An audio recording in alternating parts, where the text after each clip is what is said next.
The world's most dangerous airport approaches from a pilot's perspective. Imagine you're on final approach. The runway is somewhere ahead, but you can't see it yet. Mountains are getting closer, the wind is changing, and there's almost no room for a mistake.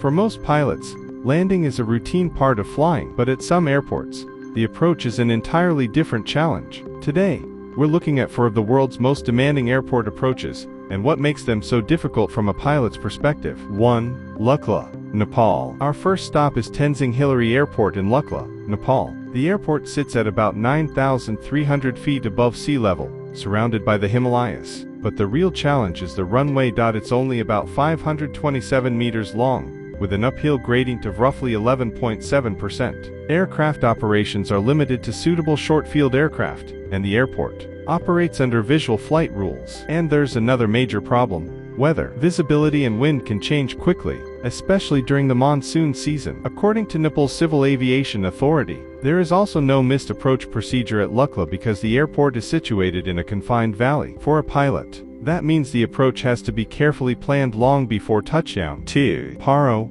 Bhutan. Then there's Paro International Airport. From the air, Paro looks almost unreal. The airport sits inside a deep Himalayan valley, with mountains rising around it to roughly 5,500 meters. Pilots can't simply fly a normal straight-in approach like they can at many major airports. Instead, the approach requires detailed knowledge of the surrounding terrain and visual conditions, and that's why only specially qualified pilots are permitted to operate there. Paro's official airport authority says flights are restricted to daylight hours and visual meteorological conditions.